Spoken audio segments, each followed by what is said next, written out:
Friends, can I say what a pleasure it is to be here at the TUC Congress today? And I want to pay tribute to the all-female combination that we have of the President and your new General Secretary.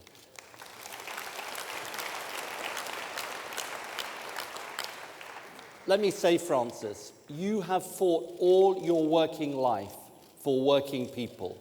You are doing an outstanding job as the first female General Secretary of the TUC, and I'm sure the audience will want to show their appreciation for the great job you're doing.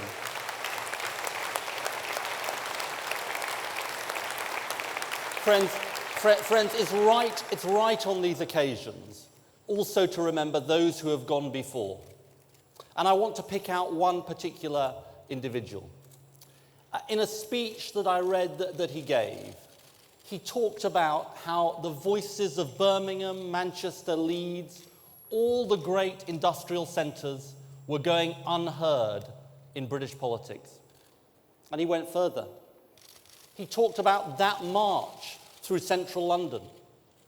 And he talked about the marshals and sub-marshals, the scarves and the banners, the immense organisation and the almost perfect military discipline.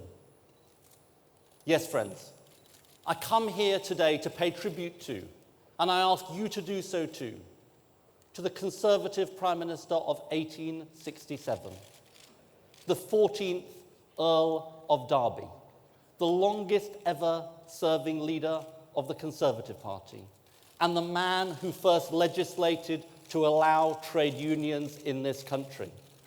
His real name, Edward Stanley, or as he would be known today, Red Ed. Now, I tell this story to make a serious point, and this is the point. The 14th Earl of Derby was succeeded by Benjamin Disraeli.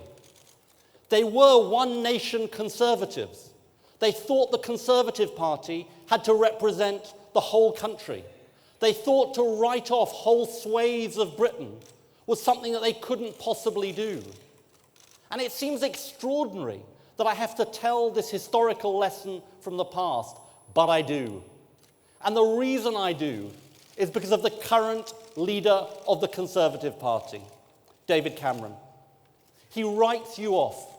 He writes your members off. In fact, he goes further than that. He oozes contempt for trade unionists from every pore of his being. What did he say about the trade union movement? He said it was a threat to our economy. Back to being the enemy within.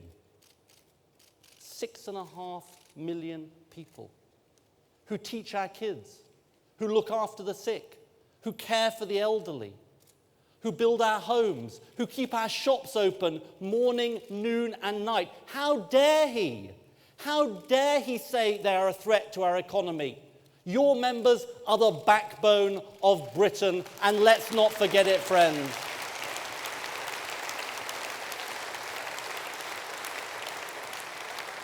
And quite frankly, the Earl of Derby, Benjamin Disraeli, other one-nation Conservatives would be turning in their graves at the nasty, small-minded, divisive rhetoric of this Prime Minister.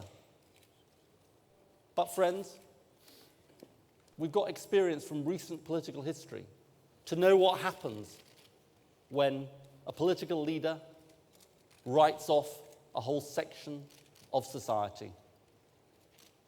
Remember Mitt Romney. And remember what he said about the 47% of people who would never vote for him. Well, it's true, he turned out to be right. They didn't vote for him. That's what happened to Mitt Romney. Let's make sure the same thing happens to David Cameron at the next general election.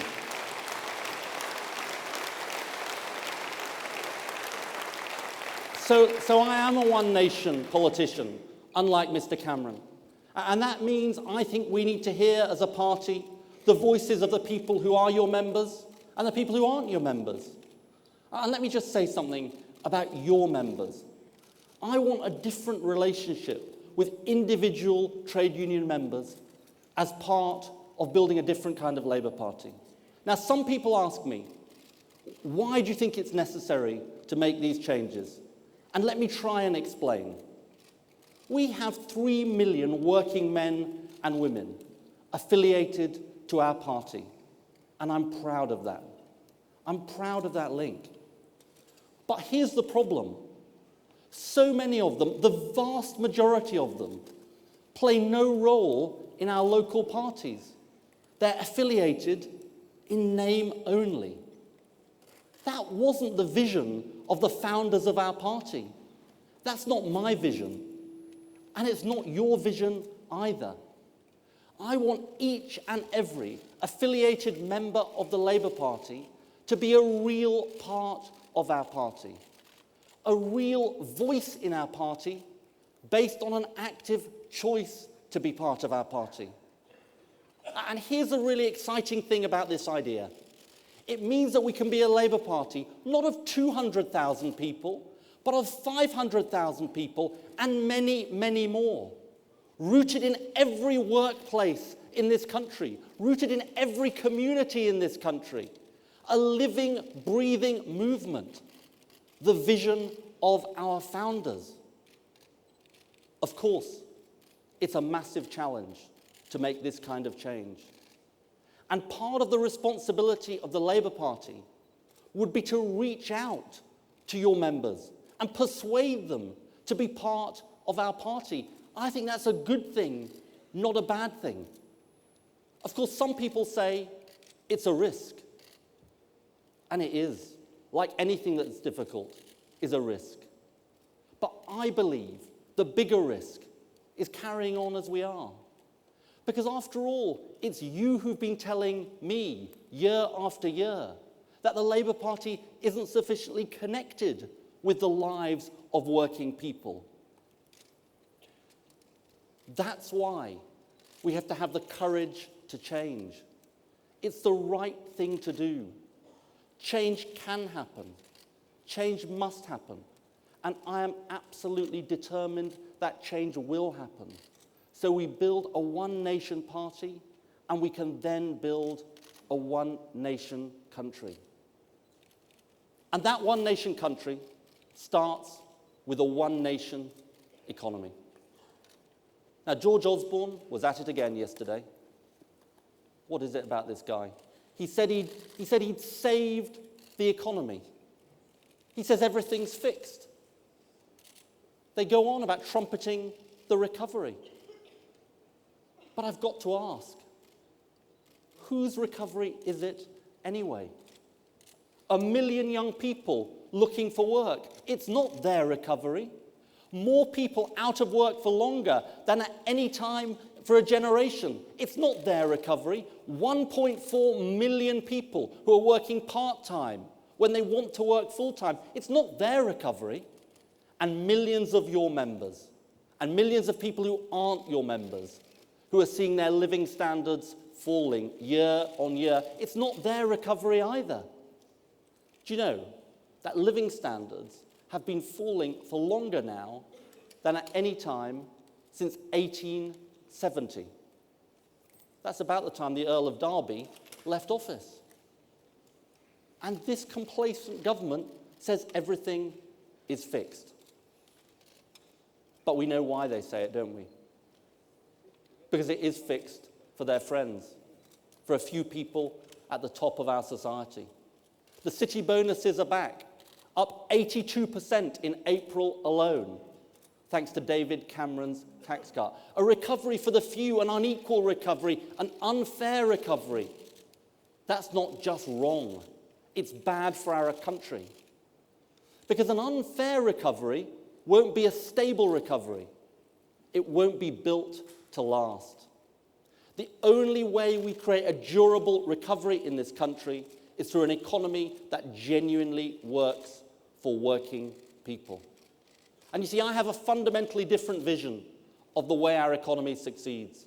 It succeeds not on the basis of a few people at the top of society, but on the basis of the people who do the hours, who do 2 jobs, who frankly get up in the morning before George Osborne's curtains are open and come back late at night, well after he's closed his curtains again for the evening. They are the people who power our economy. They are the people we have to support if our economy is to succeed.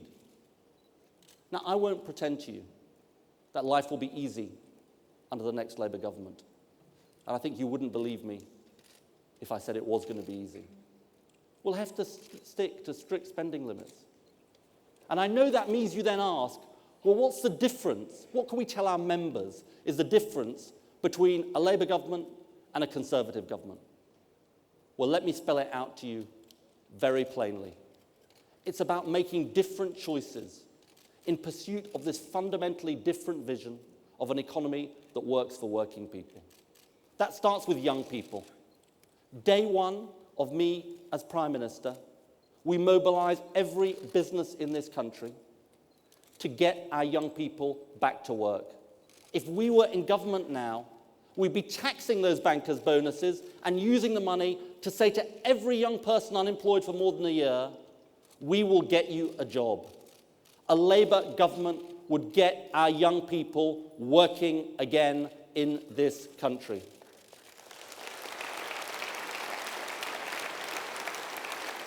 And it's not just about jobs for our young people, it's also about skills for all of our young people. We've got to end the snobbery in this country that says university's always best and apprenticeships are always second best. We've got to actually make sure that the forgotten 50% of young people have proper jobs, proper qualifications and proper careers. And we start by saying to any business that wants a major government contract, if you want that government contract, you must provide apprenticeships for the next generation in this country. That is what I mean by responsibilities all the way to the top of society.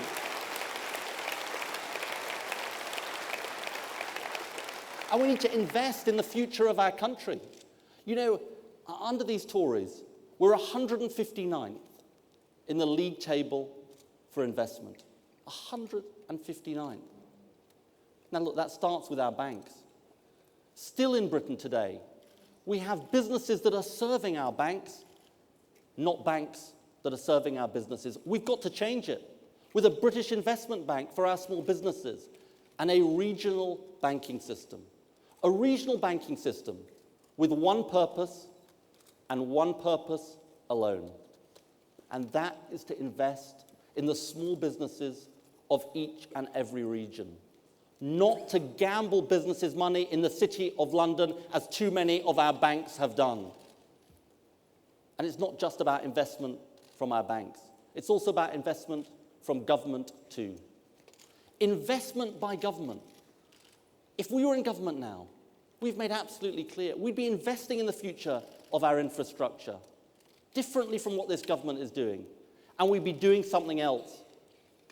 We would be building homes again in this country as we haven't done for decades, putting construction workers back to work and creating homes to rent or buy for the next generation.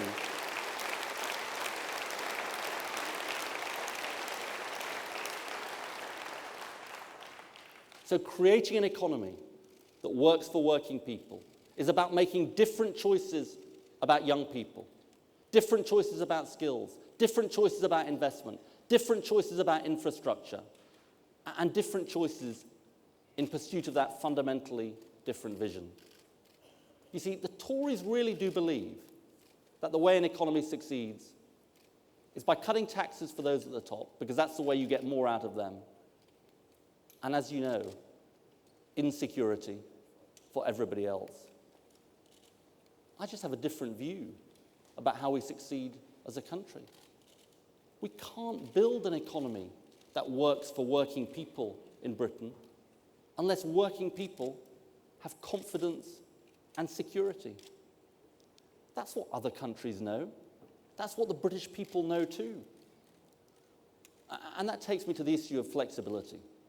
You've shown during the recession that unions can work with employers to put jobs ahead of pay rises, sometimes to have reduced hours, in order to maintain employment.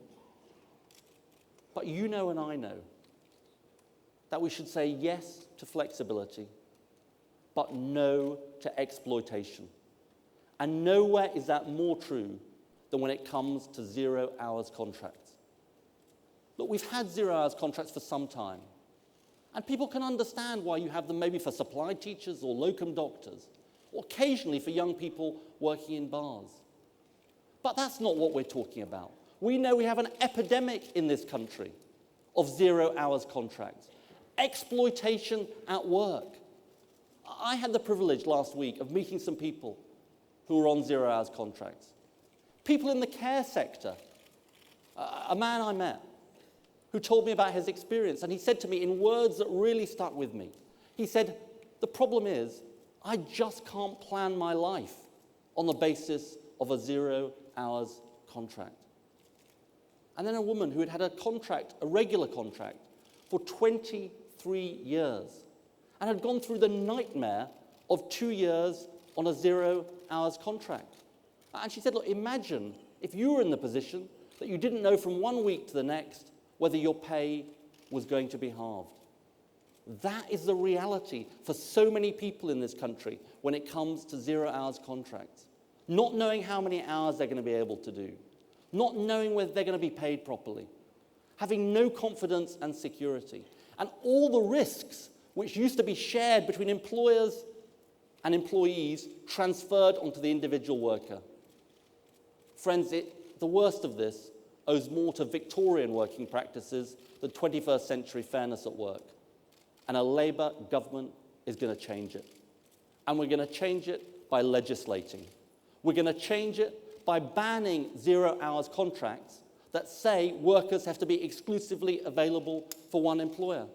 We're going to ban 0 hours contracts that say the worker has to guarantee they're going to be available, but they get no guarantee of work. And we're going to end 0 hours contracts, the abuse of 0 hours contracts, where people are actually doing regular hours but get a 0 hours contract, not a regular contract. We will end the exploitation of 0 hours contracts in this country.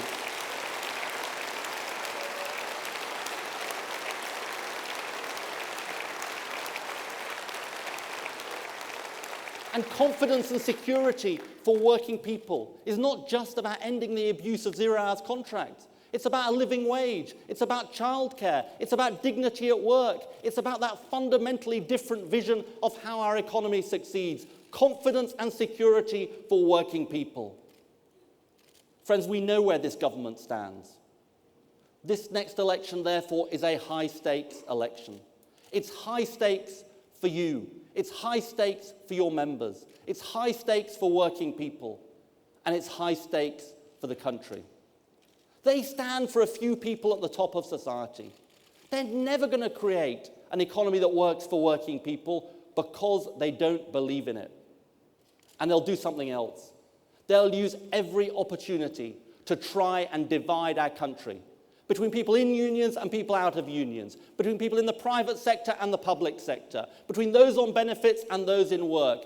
Any opportunity to divide this country for political advantage. Well, friends, I have a different vision of how we conduct politics in this country, and a different vision of how our country succeeds. We succeed by appealing to the best of people, not the worst. We succeed by drawing deep into our history, deep into our British history, which says in tough times, we don't lower our sights, we raise our sights about what we can achieve as a country. Just like that great reforming 1945 Labour government did. It raised its sights. It raised its sights and said, let's use the talents of all. Let's listen to all. Let's build a country for all. That was a one-nation government, building a one-nation Britain. That is the prize. That is my vision of Britain. Let's build that country together. Thank you very much.